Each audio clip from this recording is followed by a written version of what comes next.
मध्य प्रदेश में जहां एक और किसान यूरिया खाद के लिए रात भर लाइनों में लग रहा है, तो वहीं डंडे खाने को भी मजबूर है। इसके बावजूद अन्नदाताओं को खाद नहीं मिल रहा, परंतु यूरिया खाद का गौरव धंधा करने वाले माफियाओं को यूरिया खाद बड़ी मात्रा में आसानी से मिल रही है।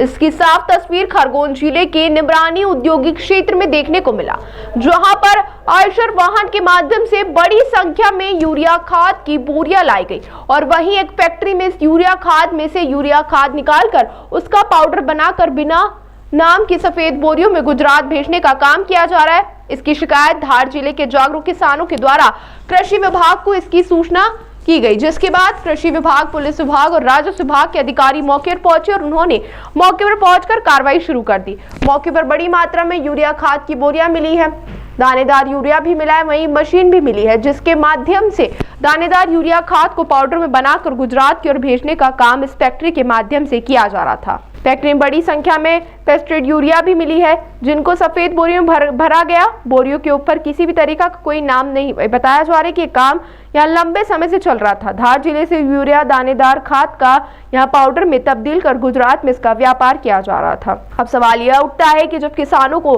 खाद मध्य प्रदेश में आसानी से नहीं मिल रहा है, तो फिर इन माफियाओं को इतनी बड़ी मात्रा में यह यूरिया कहां से और किसके माध्यम से यहाँ उपलब्ध कराई जा रही है, जांच का विषय है। फिलहाल कृषि विभाग के द्वारा निमरानी में कार्रवाई की जा रही है।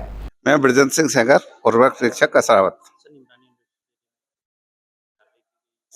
हाँ, संजय पाटीदार द्वारा जो कृषक है, उन्होंने सूचना दी थी कि यहाँ पे जो है खाद की हेराफेरी की जा रही है।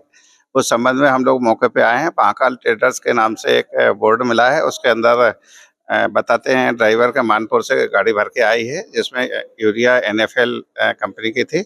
आज हम लोग उसको जब्त कर रहे हैं। अवैध परिवहन और अवैध उसमें भंडारण और अवैध परिवहन में उसको जब्त करके और FIR कर रहे हैं। यूरिया खाद लाकर यहाँ पर फैक्ट्री में क्या किया? ये पीस कर जो है ना, इसको पीस कर अन्य बिना लेवल की बोरियों में भरा जा रहा है और वो बोरियां भी हम लोगों ने गिन ली है। वो भी जो है बड़ी मात्रा में उन बोरियों को भी पैक करके कहीं भेजे जाने की संभावना थी। क्या लगता है कि यह चीज उपयोग करते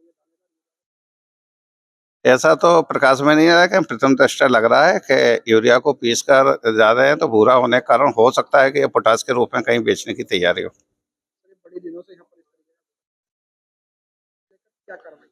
सर, आज ही हमको पता लगा और आज ही सूचना मिलते ही हम लोग तत्काल मौके पे आए और उसको गाड़ी को भी जब्त कर रहे हैं। अवैध परिवहन और अवैध भंडारण में उसकी पुलिस को लिखित शिकायत करके FIR कर रहे हैं। इस कार्रवाई में कितने लोगों को गिरफ्तार किया गया है? मौका पंचनामा में सर, अभी इसके मालिक और इसके जो सुपरवाइजर हैं यहाँ से भाग गए हैं, लेकिन उनका पूरी तहकीकात करके उनको तत्काल पकड़ा जाएगा। विगत 15 दिन से हमें जानकारी मिल रही थी कि यहाँ अवैध तरीके से यूरिया का भंडारण हो रहा है और उसको ग्राइंड करके आगे अन्य राज्यों में भेजा जा रहा है।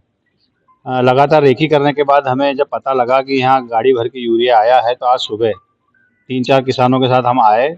यहाँ के थाना प्रभारी को हमने अवगत कराया और उनके साथ आके हमने यहाँ देखा तो यहाँ यूरिया गाड़ी भरा हुआ पाया गया। अब यहाँ देखने पे ये पता लगा कि इस यूरिया को ग्राइंड करके बोरियों में भर के अवैध भंडारण करके इसे अवैध तरीके से ट्रांसपोर्ट किया जा रहा है। देखा यह गया है कि ये यूरिया अनुदानित यूरिया है।